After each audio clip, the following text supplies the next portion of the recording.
Bueno, entonces, básicamente hoy vamos a ver entonces todo lo que decíamos de por qué, disculpen chicos, los gatos están re locos, de por qué nosotros realmente hablábamos de que si bien nosotros ingerimos alimentos, en realidad estamos ingiriendo nutrientes, que esos nutrientes después van a poder ser absorbidos y van a poder representar energía necesaria para todas las funciones que lleva a cabo el organismo como tal, ¿sí? Entonces, vamos a empezar a compartir si quieres encerrar a los gatos, bueno, esperen un segundito. No. ¿Dónde está? Clase de... Este es uno de los responsables que está haciendo desastre acá. Así que, bueno, ahí lo encerramos y seguimos. Mientras tanto, ya saben que queda solamente esta clase, queda la clase de digestión, que son dos, digestión de monogástricos, digestión de rumiantes, y la última clase que queda, que es la de integración metabólica, ¿sí? Entonces, vamos a empezar a compartir la clase de hoy, que básicamente lo que le vamos a nosotros a hacer, como siempre, es tratar de dar algunos tips para que se entienda más fácilmente,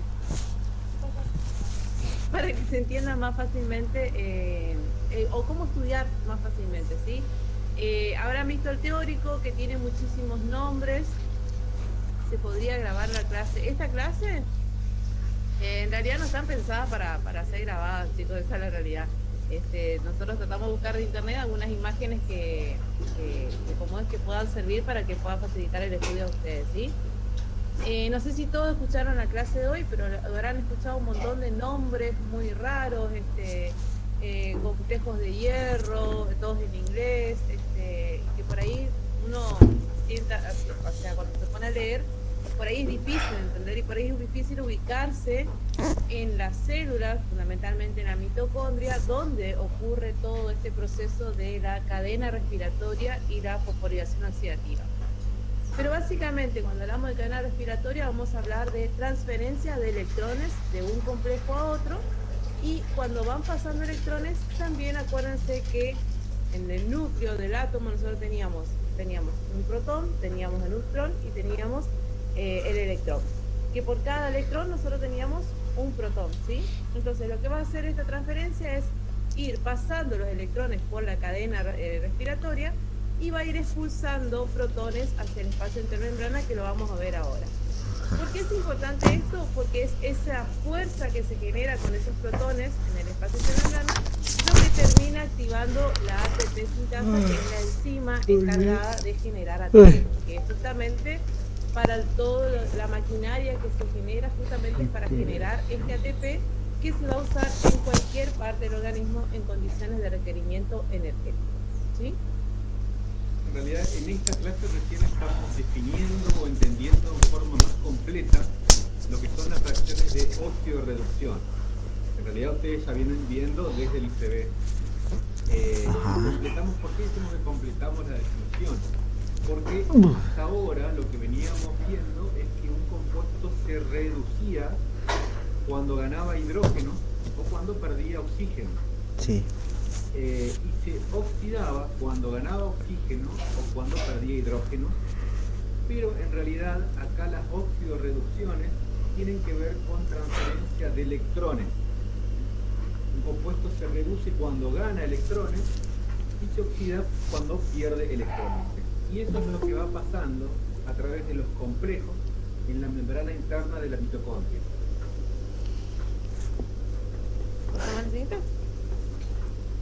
No.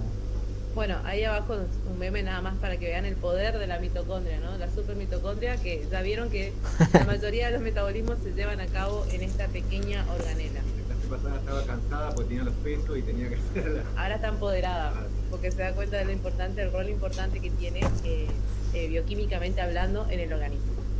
Entonces, esto es solamente para repasar lo que vimos en la clase pasada. Esta es una estructura muy resumida de lo que era el ciclo de Krebs, que la vimos bien detenidamente en la clase pasada. Pero lo importante que queremos que rescaten de este ciclo de Krebs son esas cuestiones que están con diferentes colores. Acuérdense que hablábamos que el ciclo de Krebs se iniciaba cuando ingresaba un acetil-CoA que se unía con un oxalacetato, eso desencadenaba que inicie el ciclo de Krebs, y que hablábamos de que había un proceso de descarboxilación, ¿se acuerdan? Había dos instancias en donde perdía el dióxido de carbono, y lo que más importante era que se generaban, como le decíamos nosotros, intermediarios, ¿sí? Que los intermediarios en este caso son las coenzimas, NAD y FAT. Fíjense en el gráfico, ustedes van a ver que tienen los NAD representados en color rosado y el FAT, que es el único que se genera en este ciclo, está de color naranja. Y nosotros le decíamos en la clase anterior, no lo saben ahora, pero acuérdense que cada NAD va a representar a 3 ATP y que cada FAT va a representar a 2 ATP. Entonces hoy vamos a ver realmente cómo sucede eso, cómo se da eso dentro del organismo, y sucede en la misma organela donde pasa todo este ciclo de Krebs, que era en la mitocondria, ¿sí? Nada más que este ciclo de Krebs se generaba en la matriz mitocondrial, mientras que todo lo que es cadena respiratoria y fosforilación oxidativa nos vamos a trasladar hasta la membrana interna de esa mitocondria, que es en donde están alojados los distintos complejos que conforman parte de esta cadena respiratoria. Dos cosas importantes. Acá muchas veces se habla de que la combustión completa de la glucosa o el catabolismo completo de la glucosa se habla hasta que llega a dióxido de carbono y agua. ¿Dónde vienen esos dióxidos de carbono? A través del ciclo de Krebs. Acá se produce el dióxido de carbono que después se libera de los organismos a través de la respiración. Cuando nosotros exhalamos y exhalamos, estamos liberando parte de ese dióxido de carbono que se genera de la combustión completa de la glucosa. Y el agua, lo vamos a ver cuando termine esta cadena respiratoria y fosforilación oxidativa, vamos a ver que se genera agua a través del proceso final de transporte de electrones. Y ahí se produce la combustión completa de esa glucosa. Después quería decir algo acá. ¿Anterior? Sí. Muy bien. No, y bueno, el GTP se genera acá, que después se interconvierte en ATP, que era algo que vimos también en la clase anterior, que es otra cosa que está señalizada en este resumen de ciclo de Krebs. Eso es un resumen, acuérdense, es un resumen nada más que para demuestra los pasos importantes en donde se generan estos intermediarios que definitivamente van a terminar dando energía, ¿sí? Y otra cosita que quería decir es que esta parte del ciclo, o este ciclo de Krebs, se produce enteramente dentro de la mitocondria. De la matriz. De la matriz mitocondrial. Entonces estamos ubicados ya dentro de la mitocondria, producción de dióxido de carbono y producción de gran cantidad de NAD y FAT reducidos. Entonces vamos a el protagonista de la clase de hoy, que en realidad son dos protagonistas que están acoplados entre sí, ¿sí? Hoy la denominación de la clase es cadena respiratoria y fosforilación oxidativa. Cuando hablamos de cadena respiratoria nos estamos refiriendo a estos 4 complejos que van a tener, por supuesto, la ubiquinona y van a tener el citocromo C, que también forman parte de esa cadena respiratoria. Básicamente, ¿qué hace esa cadena respiratoria? Va a transferir electrones de un complejo a otro, liberándome protones hacia el espacio intermembrana. Básicamente es eso lo que hace la cadena respiratoria. ¿Quiénes van a ceder esos electrones para que esta cadena respiratoria pueda funcionar? Son 2 posibilidades. El NAD, por un lado, reducido, o el FAT. Y como pueden ver en esta imagen, las dos coenzimas reducidas tienen un sitio específico en donde van a ingresar, ¿sí? El NAD siempre va a ingresar en el complejo 1, es decir, que va a ceder los electrones a este complejo 1 y así sucesivamente va a seguir toda la cadena respiratoria, mientras que el FAT va a ingresar en el complejo 2. Este complejo 2, que se llama succinato, lo que hace es justamente también tomar los electrones de este FAT y los va a traspasar a todos los complejos de esta cadena respiratoria. Ahora, esta cadena respiratoria que está constituida por estos 4 complejos está acoplada a una enzima, que es la enzima, la ATP sintasa o ATP sintetasa, depende del libro, de la bibliografía que ustedes lean, que esta es la encargada de generar ATP. Y la fosforilación oxidativa justamente es la producción de ese ATP a través de una fuerza que es generada por estos protones, que cuando van ingresando nuevamente a la célula lo que hace es activar a esa ATP sintasa para que pueda unir ADP más fósforo inorgánico y de esa forma tener ATP. Este ATP, acuérdense que se produce en la mitocondria, pero no es utilizado en la mitocondria. De la mitocondria va a mandar al resto del organismo, en donde va a ser necesario para los distintos metabolismos que se llevan a cabo en todo el organismo, ¿sí? Una pequeña parte sí puede ser utilizada en la mitocondria, pero la mayor parte es producida fuera. Exactamente. Fuera. Ahí van a ver, abajo del NAT reducido, 3 palabras de 3 compuestos distintos, pero que están relacionados con el NAT reducido. ¿Quién se anima a decir por qué están relacionados con el NAT reducido? Ahí ven, piruvato, glutamato y malato.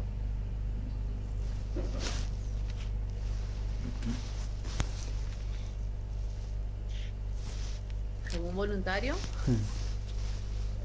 ¿Puede repetir la pregunta, profe? La relación que hay entre esas 3 palabras, esos 3 compuestos, y el NAT reducido.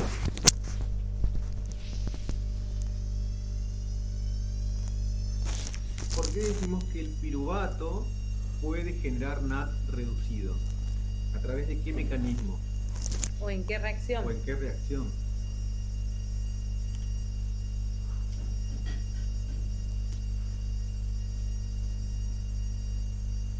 A ver si los guiamos un poquito más. ¿En la descarboxilación oxidativa del piruvato? Exactamente, Ezequiel. Exactamente, me sacaste la idea de la cabeza.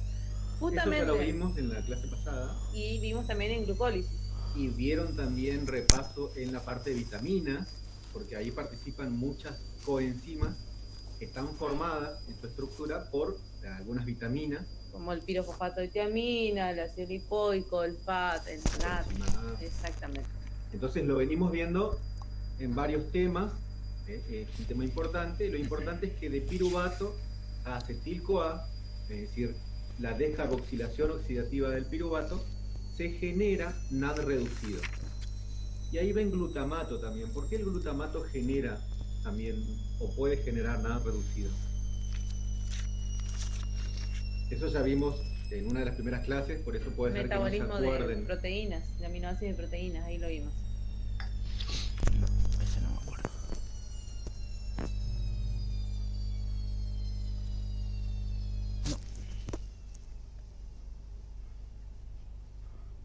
O el malato, si se acuerdan del malato.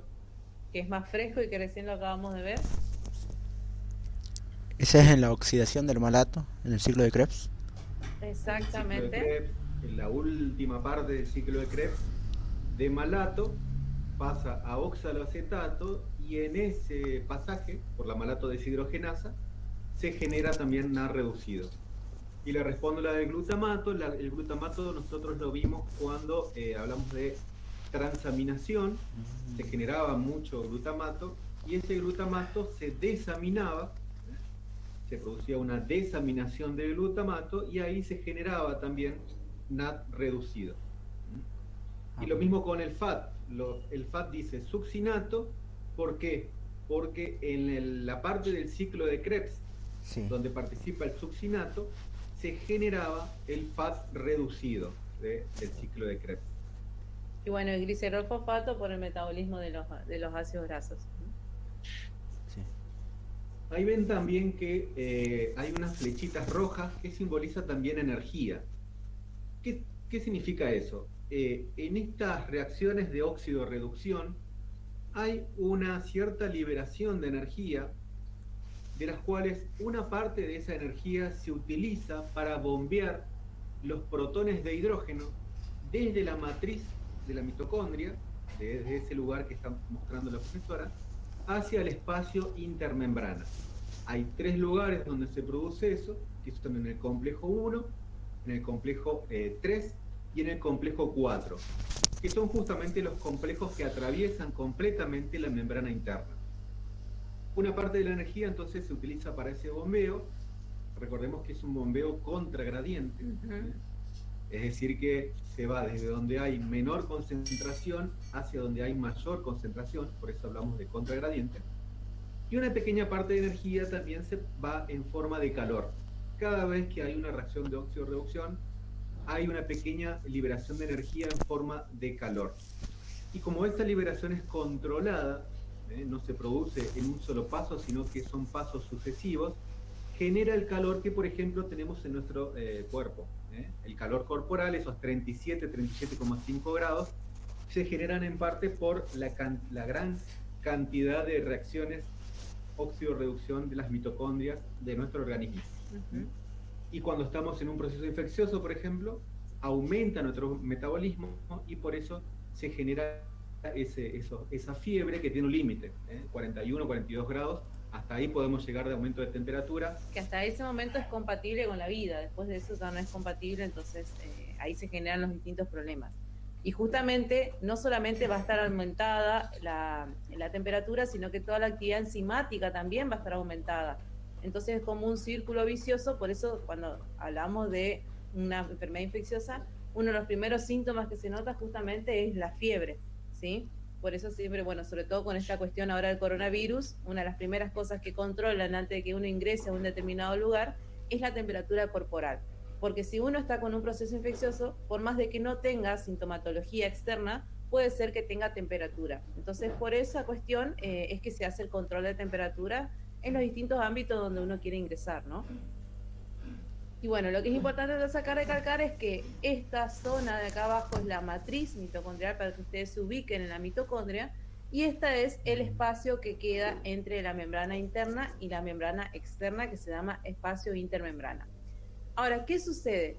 No sé si se acuerdan, si no vamos a ver ahora más adelante. Ese espacio intermembrana era pequeño con respecto a la matriz. ¿Se acuerdan que era mucho más chico ese espacio? Entonces va a generar un momento tanta presión, la cantidad de protones que estamos liberando en contragradiente en ese espacio, que va a hacer que sí o sí de alguna forma trate de retornar esos protones. Y a eso se llama fuerza protónico-motriz, que es lo que genera el movimiento de la ATP sintasa para poder generar ATP. Entonces, fíjense, esta es una imagen en donde está sucediendo todo a la vez, porque esta otra cosa es importante.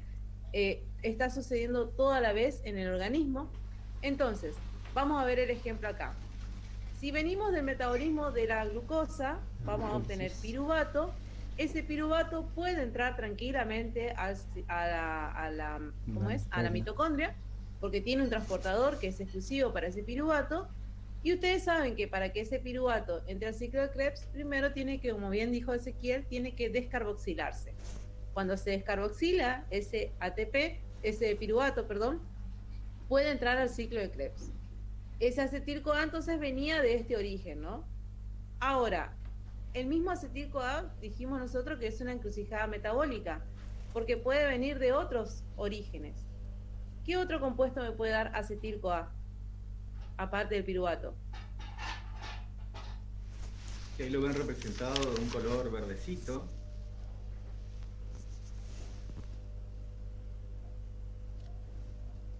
Es como tenés que tomarte tu tiempo para evaluar el cuadro, el gráfico. Claro. Pero hablamos de que este piruvato viene de la glucosa, ¿no? Del metabolismo de la glucosa, precisamente de la glucólisis. Va a entrar a la mitocondria, se va a descarboxilar y me va a generar acetil-CoA. Ahora, dijimos que ese acetil-CoA es un metabolito de encrucijada metabólica. Por la razón de que decíamos de que ese acetil-CoA puede tener varios orígenes y varios destinos, ¿sí? Ahora, ¿se acuerdan qué otro origen podía tener ese acetil-CoA? De la oxidación de aminoácidos cetogénicos. De aminoácidos cetogénicos, sí, puede ser. ¿Y otro más directo? Del metabolismo de lípidos y glúcidos, ¿puede ser?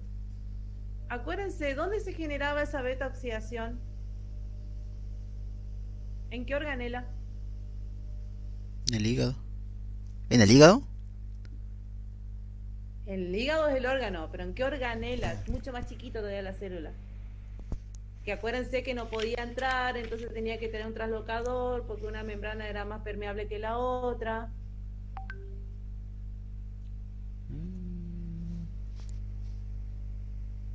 ¿En qué organela pasaba esa beta oxidación? No me-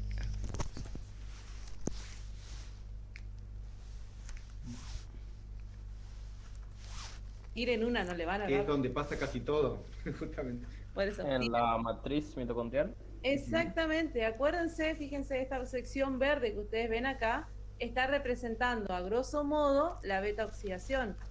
Acuérdense que para que la beta oxidación se lleve a cabo, primero se activaba el ácido graso, pero después ese ácido graso, ¿qué pasa una moto? Tenía que ingresar a la matriz mitocondrial para poder tener la primera oxidación, la hidratación, la segunda oxidación y por último la ruptura y la lisis, que son los pasos de la beta oxidación. Entonces, esto también se genera acá en la mitocondria. Y esto es sumamente importante, ¿por qué? Porque justamente por eso la mitocondria va a tener tantos intermediarios, tantos NAT y tantos FAT, no solamente que van a venir de metabolismo de glúcidos, sino que también van a venir de metabolismo de litio o, como bien dijo el compañero, de algunos aminoácidos que son cetogénicos.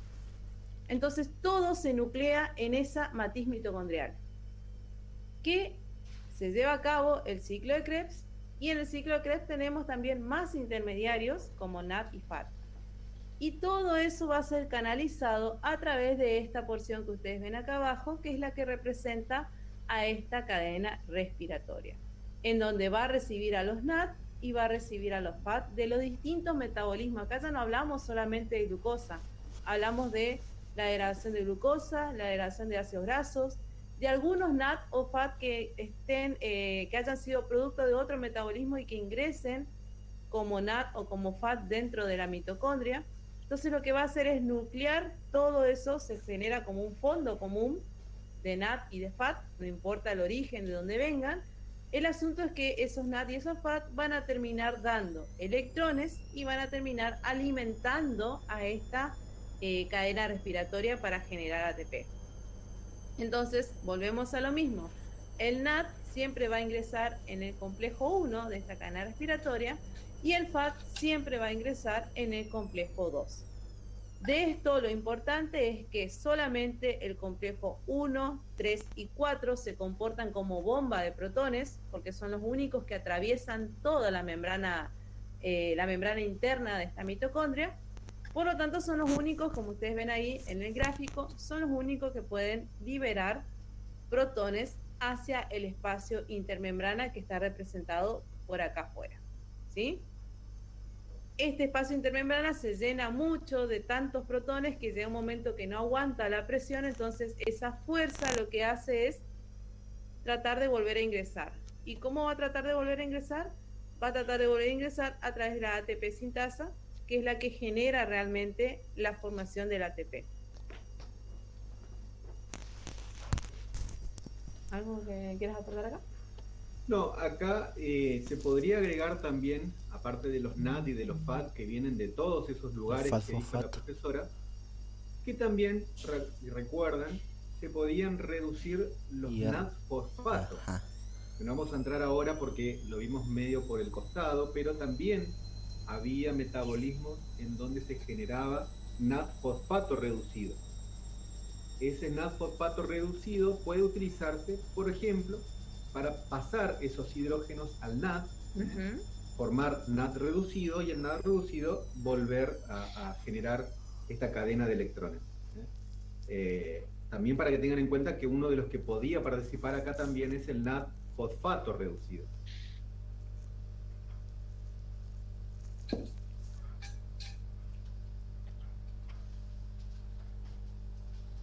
Bien, un esquema que muestra cómo es el pasaje de los electrones a través de los distintos componentes. Acá hay que tener en cuenta algo que se llama potencial de reducción, que es la capacidad que tiene un compuesto de recibir esos electrones. Ese poder de reducción va a ir aumentando a medida que pasan en los distintos componentes. Fíjense que lo primero que tenemos, si contamos desde la izquierda, se oxida el NAD y cede esos electrones de hidrógeno al FMN, que es el flavín mononucleótido. Acá lo importante, o para tener en cuenta, es el orden. Primero tenemos el flavín mononucleótido, después viene la ubiquinona, después vienen los distintos citocromos, y si hablamos de ese potencial de reducción, primero viene el B, después viene el C, después viene el A, y eso van a estar formando parte de los distintos complejos, el complejo 1, el complejo 3, el complejo 4. Y al final, esos electrones van a ser cedidos al oxígeno. El oxígeno va a tomar dos electrones que, como recordemos, los electrones tienen carga eléctrica negativa. Entonces, al tomar dos electrones, adquiere carga negativa, entonces se transforma en un compuesto muy reactivo. ¿Y con qué va a reaccionar? Con lo que tiene a mano, que tiene carga eléctrica positiva, que son los hidrógenos. Entonces toma dos hidrógenos y forma agua. Esta mala fórmula, estoy viendo la fórmula del agua, pero ahí se genera como último producto el agua. Y en ese pasaje hay tres lugares, como venimos diciendo, donde se bombea hidrógenos que se van a utilizar después para la formación del ATP. Acá medianamente ya pueden ir dilucidando por qué el NAD da 3 ATP y por qué el FAT da 2 ATP. Entonces vayan pensando en eso, que ahora le vamos a preguntar, a ver si entendieron por qué uno da 3 y el otro da 2. Bueno, básicamente esto es lo mismo. La idea de este gráfico es justamente para que ustedes vean que va diferenciándose el gradiente de esa concentración electrónica, va pasando el electrón de un complejo a otro, en donde lo que van haciendo son aceptores de oxidorreducción. ¿Qué quiere decir eso? Que cuando aceptan los electrones se reducen, mientras que se oxida otro compuesto. Entonces, básicamente, la cadena respiratoria es una consecuencia de cadenas de reacciones de oxidorreducción, ¿sí? Piénsenlo de esa manera. Que se van dando en forma gradual. Por eso ven que la piedra va bajando por escalones, y no es un cambio brusco. No es que de arriba pasa abajo, porque si pasaría eso, primero que la energía que se libera sería tan grande que nuestra temperatura corporal aumentaría a 90 grados, digamos, si todos esos cambios se producen de una.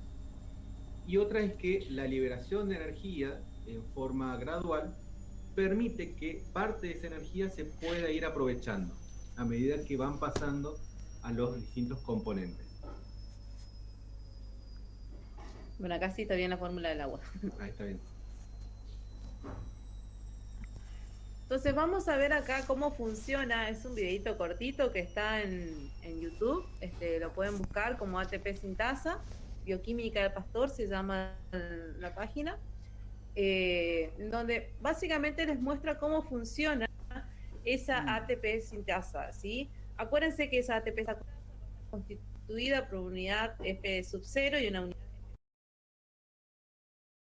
Tiene esta conformación en forma de gajos de naranja, como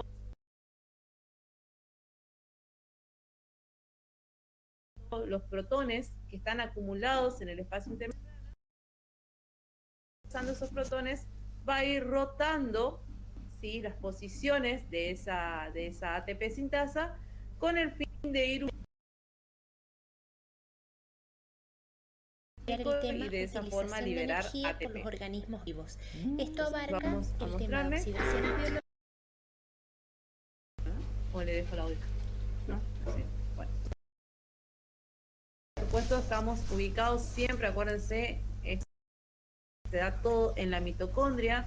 Acuérdense siempre de esta mitocondria, en donde la membrana interna es la que genera esas crestas, y en esa membrana interna, en muchas posiciones de esa membrana interna, va a estar ubicada esta cadena respiratoria con sus 4 complejos, y acoplada a esa cadena respiratoria va a estar justamente la ATP sintasa, que es esta estructura verde agua que tienen acá ustedes, en donde se ve que estas lucecitas que ustedes ven acá arriba representan a los protones que están en alta concentración en el espacio intermembrana. ¿Sí? Bueno, que frenes el video. Entonces, cada una de estas pelotitas blancas que ustedes ven representan a los protones que fueron expulsados desde la matriz mitocondrial del espacio intermembrana por esas bombas de protones que son los complejos de la cadena respiratoria. Llega un momento en que se acumula tanta esa energía en ese espacio intermembrana que genera un potencial, un gradiente electrónico diferente. Entonces sí o sí tienen que volver a ingresar, y por el único lugar por donde pueden ingresar es a través de la ATP sintasa.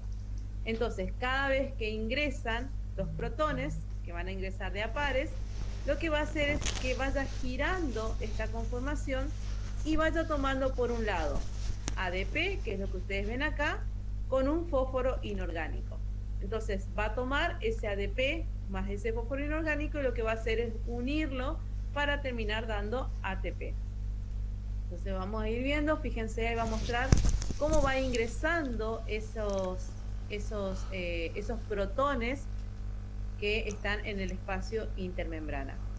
Entonces fíjense, va entrando ese protón y lo que va a hacer es justamente cuando tenga el par de protón, porque tienen que ingresar dos, va a hacer que gire la estructura y de esa manera entonces cambia la posición para tomar ADP más fósforo. Cuando gira nuevamente, une el ADP más el fósforo y cuando gira nuevamente, libera el ATP. De esa forma es la que se sintetiza este ATP que es tan requerido cuando hablamos energéticamente por nuestro organismo, ¿no? Una vez que está el ATP constituido, lo que hace es lo libera hacia la matriz mitocondrial, y la matriz mitocondrial después lo que tiene son transportadores específicos para el ATP, en donde intercambia ADP por ATP. Y de esa forma entonces vamos a reciclando la energía en nuestro organismo, ¿sí? Todos los ATP que se utilicen en otro lado, en otra célula, van a terminar yendo a esta mitocondria para poder ser otra vez nuevamente restituidos a ATP. Y de esa forma volver a formar parte del ciclo energético de estas células.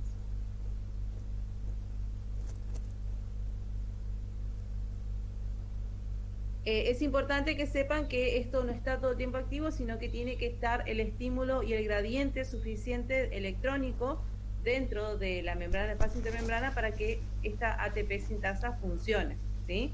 Si la cadena respiratoria no está transportando electrones, probablemente la ATP sintasa tampoco esté funcionando, ¿sí? Entonces tienen que tener en cuenta que por eso se llama fosforilación oxidativa al acoplamiento que se da entre la cadena respiratoria y la enzima que es la ATP sintasa. Una no puede funcionar sin la otra, ¿sí? Tiene que haber todo ese traspaso de electrones para que pueda generarse nuevamente la energía suficiente para poder generar ATP. Y en mayor o menor medida siempre está funcionando, porque la célula siempre necesita una cierta cantidad de energía, por más que esté el organismo en reposo. Y lo que es importante es que, a ver, esta imagen les muestro, fíjense, cada una de estas representa a una cadena respiratoria con su ATP sintasa respectiva. Es decir, que no es que va a estar ubicada en un solo lugar de la membrana interna, sino que a lo largo de la membrana interna van a haber en varios lugares estas cadenas respiratorias. Está acoplada siempre con una ATP sintasa. Igual de videos hay muchos, hay varios colgados en el aula, hay varios que pueden encontrar también aparte. Lo importante de esto, lo interesante es que se ve como el movimiento, cómo se genera el movimiento rotatorio. Que es algo difícil de imaginarse a veces. Sí, a veces uno no ve el video y la imagen moviéndose, es difícil de imaginar. Y acá podemos responder por qué decíamos que la glucosa puede generar 36, 37 o 38 moles de ATP. Decíamos de 36 a 38. Puede ser 36, 37 o 38. Y la explicación es que... Antes de eso vamos a ver cuánto produce el NAD y el FAT y por qué la diferencia. Que eso nos olvidamos de decirlo. A ver, algún voluntario, que no sea Ezequiel, porque Ezequiel siempre habla en todas las clases. Oh, qué embole. Que me diga por qué entonces el NAD produce 3 ATP cuando entra en cadena respiratoria y el FAT produce solo 2. A ver, ¿quién se anima? Sí, está todo lento. Y volvemos a la imagen, a ver, para ayudarnos, a ver. ¿Por qué el NAT genera más energía que el FAT? Porque entra por la segunda. El FAD entra por el Capaz que segundo. ayuda más. Solamente genera energía en el 3 y en el 4. ¿Dónde entra el Libera NAT en la hidrógeno. cadena respiratoria? El complejo 2.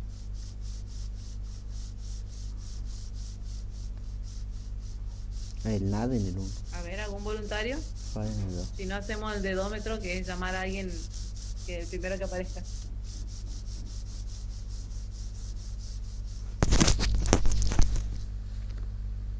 ¿Llamamos a alguien?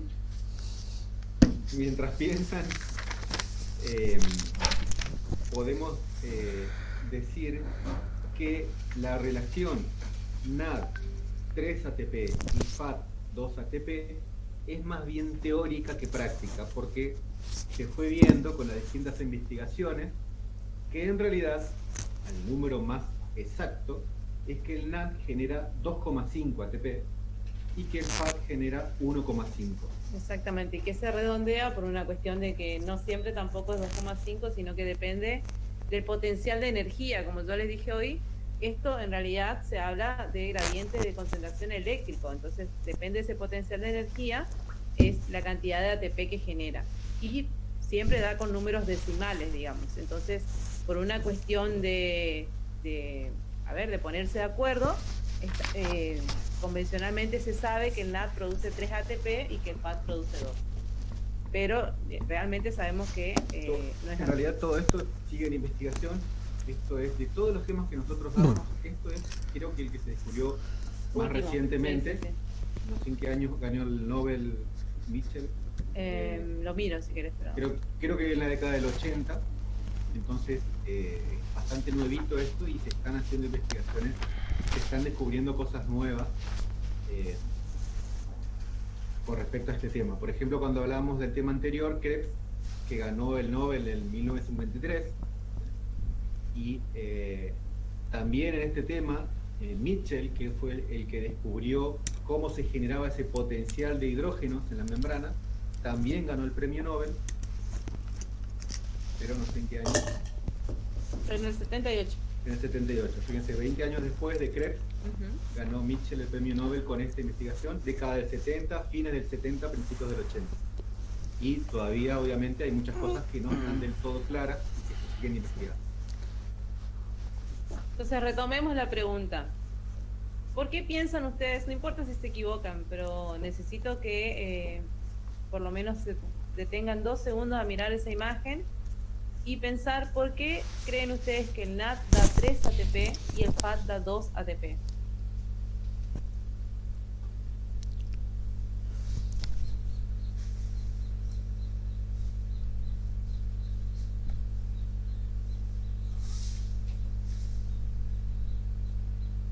A ver.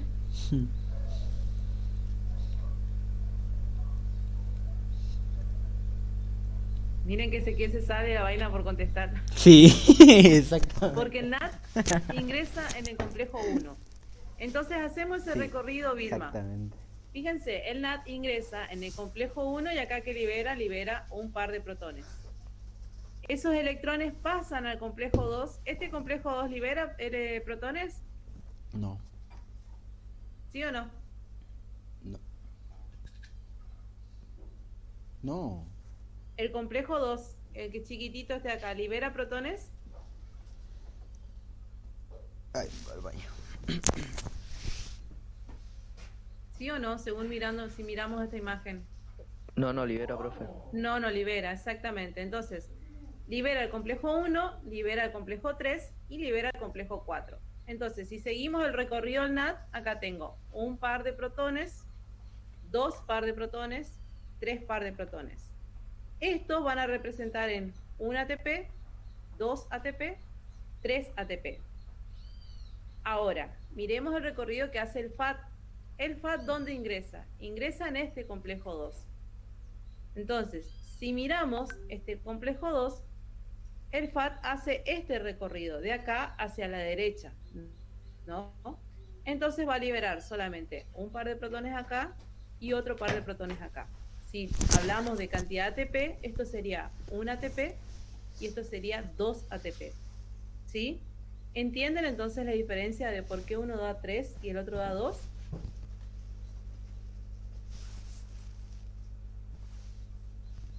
¿Sí? Bueno. El NAD genera más gradiente, más cantidad de hidrógenos en el espacio intermembrana, y eso se va a traducir posteriormente en mayor cantidad de ATP. Ah, bueno, y Virginia quiere que explique de nuevo. Bueno. Entonces, resumiendo, hacemos lo siguiente. El NAD dijimos que va a entrar siempre en el complejo 1. El recorrido que hace este NAD es complejo 1, complejo 2, complejo 3 y complejo 4. No, perdón, de complejo 1 pasa Perdón, a la ubiquinona, a la y de ubiquinona, la tenés ubiquinona razón. al complejo 3 y luego al complejo 4. Me perdí esta flecha con la niña, tenés razón. Vamos de vuelta. NAD entonces va complejo 1, ubiquinona, complejo 3 y complejo 4. Pero fíjense que este NAD lo que hace es utilizar los complejos que son de transmembrana, quiere decir que liberan protones hacia el espacio intermembrana. Entonces, si nosotros queremos saber hipotéticamente cuántos ATP produce ese NAD, tenemos que contar cuántos son las bombas de protones que utiliza. Acá tenemos una, acá tenemos otra y acá tenemos otra. Entonces son 1, 2, 3 ATP para ese NAD. Ahora, fíjense, el FAT no entra en el mismo complejo, sino que el FAT entra en el complejo 2. Por lo tanto, este FAT le pasa a la ubiquinona, le pasa al complejo 3 y le pasa al complejo 4. Entonces, ¿cuántos complejos de transmembrana usó ese FAT? Solamente el 3 y el 4, que son los únicos que pueden liberar protones hacia el espacio intermembrana. Entonces, si quiero saber cuántos ATP me va a generar ese FAT, me va a generar un ATP y 2 ATP. ¿Sí? Entonces, si ustedes le preguntan por qué el FAT rinde menos que el NAD, simplemente es porque se saltea este complejo, no ingresa en este complejo. El complejo 1. En el complejo 1. ¿Sí? Simplemente es por eso. Si el FAT ingresara juntamente con el NAD, los dos rendirían la misma cantidad de energía. Pero como ingresa un paso después, pierde la posibilidad de generar este primer ATP. ¿Se entendió entonces? ¿Sí, no? Profe, Sí. o sea que tiene algo que ver que cuando los electrones se mueven por la cadena transportadora salen a niveles inferiores, niveles energéticos inferiores. Exactamente. Básicamente es por eso. Y por eso el FAT tiene un lugar específico distinto al NAD para ingresar a la cadena respiratoria. ¿Sí? No tienen el mismo trayecto, ¿sería? Claro. A ver, como dijimos, esta cadena respiratoria es por gradiente electrónico, ¿no? Quiere decir que el NAD tiene mayor cantidad electrónica que el FAT. Por eso el NAD ingresa en un escalón superior y el FAT ingresa en un escalón inferior. ¿Sí? Si miramos este dibujo de la escalerita, el NAD tiene mucha más energía electrónica, o sea, mayor poder electrónico. ¿Está? Por eso el NAD ingresa acá arriba de todo. El FAT tiene menor energía electrónica, entonces no puede ingresar acá. Fíjese que ingresó un escalón más abajo del NAD. Acá está el FAT en esta. ¿Entienden? Sí, profe. Súper. Entonces acuérdense, esto es una cuestión energética. Entonces, como el NAD es el que mayor cantidad de energía tiene, es el que va a tener que iniciar esa cadena electrónica que va disminuyendo el gradiente electrónico. ¿Sí? Ahora, el FAT, como tiene menos, ingresa en el escalón siguiente. ¿Estamos? ¿Hasta ahí?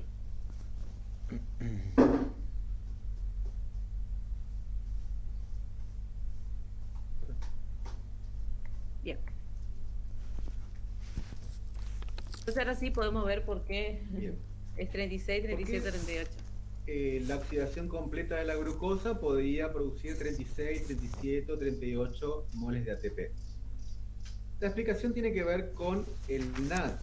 Eh, Hasta ahora la mayor parte de lo que venimos hablando, estamos hablando del NAD que se generó dentro de la mitocondria, a través del ciclo de Krebs, a través de la beta oxidación, pero dentro de la mitocondria.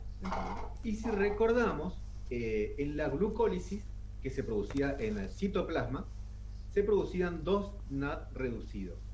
Entonces, ¿qué pasa con ese NAD reducido que se genera en el citoplasma y no dentro de la matriz mitocondrial?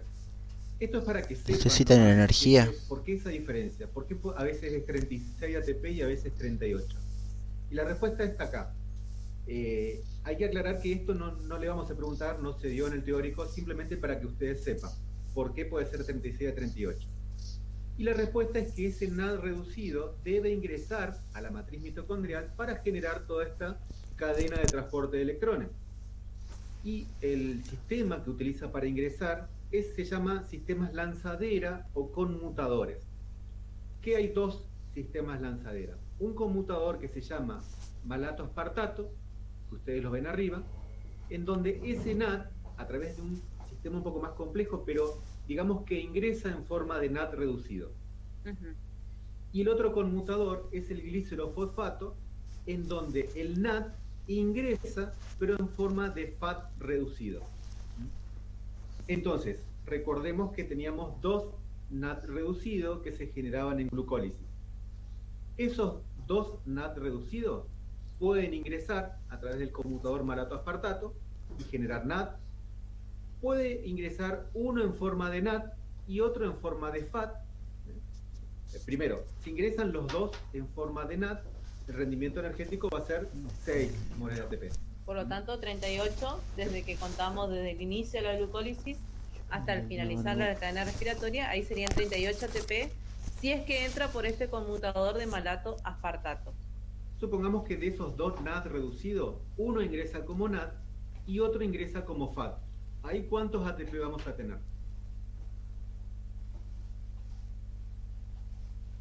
Vamos a tener 5 ATP, 3 del NAD y 2 del FAT. Ahí el rendimiento total va a ser de 37 ATP. Ahora, ¿qué pasa si esos 2 NAD reducidos ingresan en forma de FAT? El rendimiento energético va a ser de 2 ATP, perdón, de 4 ATP. Entonces vamos a tener el mínimo rendimiento, 36 ATP por cada glucosa. Esa es básicamente la diferencia de por qué puede dar 36, 37 o 38 moles de ATP por cada glucosa. Tiene que ver con los NAD que se producen por fuera de la mitocondria, en el citoplasma. Y que depende del conmutador que utilice, va a ser el rendimiento final de ese energético de ese NAD.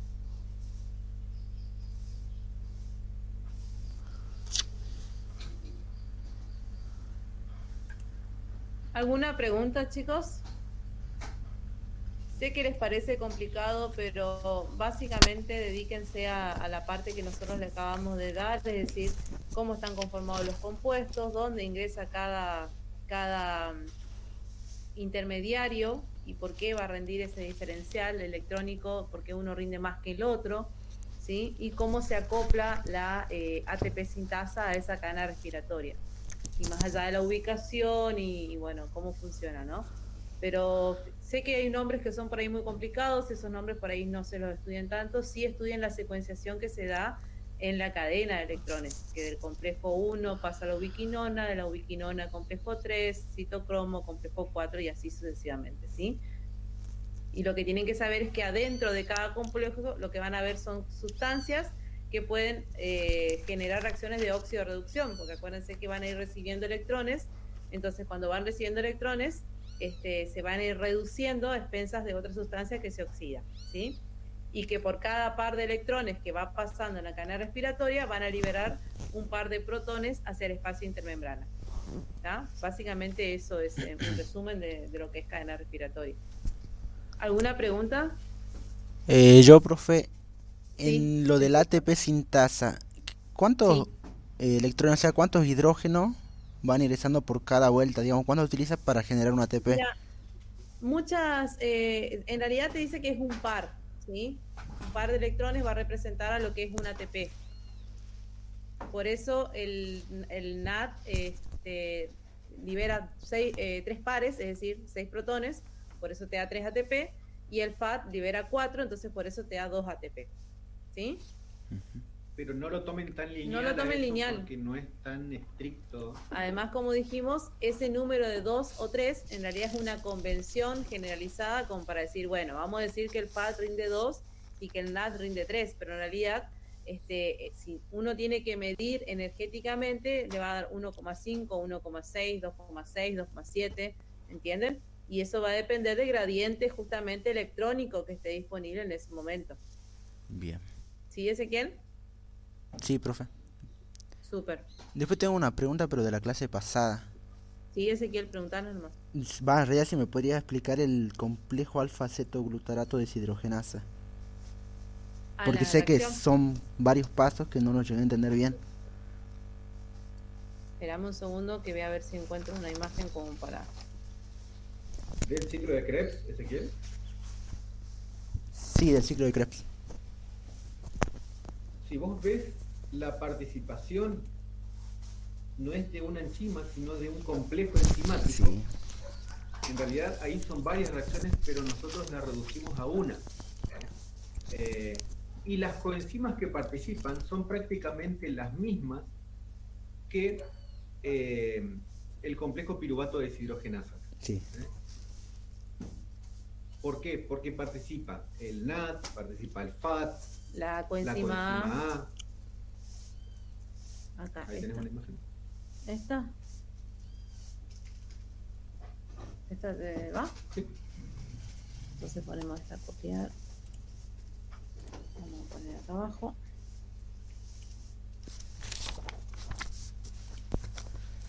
Complejo alfa-cetoglutarato Entonces presento. deshidrogenasa.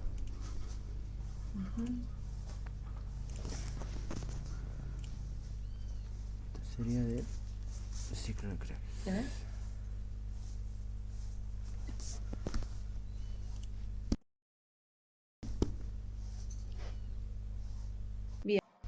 El sustrato, o sea, fíjense que no habla de una enzima, sino que es un complejo. El complejo alfa-cetoglutarato deshidrogenasa. ¿Por qué? Porque son varias enzimas, en realidad.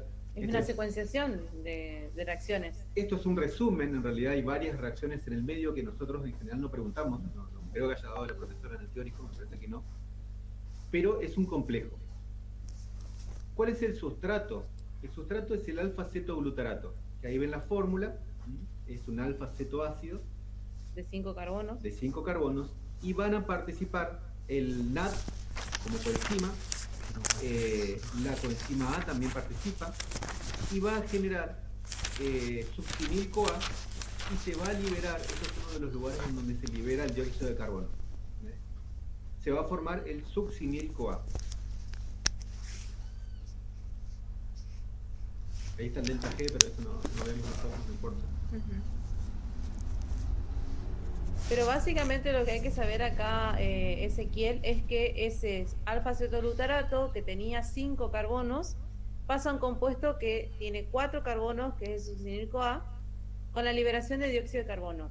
Y que por supuesto como coenzima va a estar el NAT, que es el que va a terminar recibiendo esos hidrógenos que se sacan de este compuesto del alfa-cetoglutarato, y también el complejo de la coenzima A, que esta coenzima A lo que hace es justamente quedar como activa esta sustancia, pues esta sustancia, acuérdense que cada vez que tenga la determinación CoA, son activas energéticamente, así como la acetil-CoA, ¿está? Entonces, es importante que sepan que de un compuesto de 5 carbonos pasa a uno de 4, porque hay una descarboxilación a este nivel, y que como coenzima de la reacción, que es, en realidad son varias reacciones, y es un complejo el que se da a cabo, va a estar el intermediario, que es el NAT, que ese NAT es el que se reduce, y la coenzima A propiamente dicha, que es la que va a terminar formando parte del compuesto del succinil-CoA. ¿Sí? Pero más que eso no, Ezequiel, porque en esta secuencia son como 3 o 4 reacciones que se dan a la vez, y que toda la bibliografía lo que hace justamente es resumirla de manera práctica para que se pueda entender. Y el blanco les da todas las coenzimas. Sí. Está el FAT, también participa el FAT, participa, bueno, la coenzima está, participa el ácido lipoico, el pirofosfato de tiamina. Sí, es muy similar a la descarboxilación del piruvato, nada más que la enzima tiene otra denominación. ¿Sí? ¿Nos entendiste, Ezequiel? Sí, nada más que yo me estaba metiendo ya me estaba adentrando mucho en el tema, por eso era la duda. Entonces no me preocupo por eso. No te preocupes, con que vos sepas esto es más que suficiente, ¿sí? Porque tampoco tiene sentido que sepan todas las reacciones había y por haber. Por ahí para nosotros es más importante que sepan por qué se realiza el ciclo de Krebs, dónde se realiza y cuál es el objetivo final de este ciclo de Krebs. ¿Está?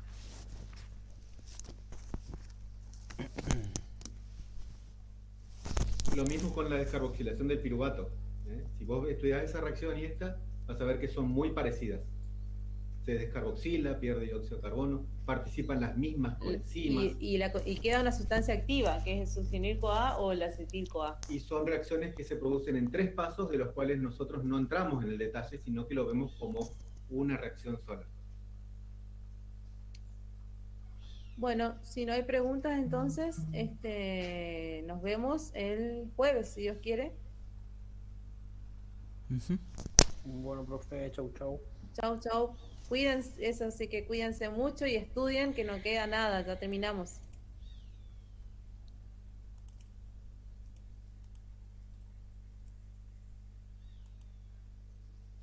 Abrite.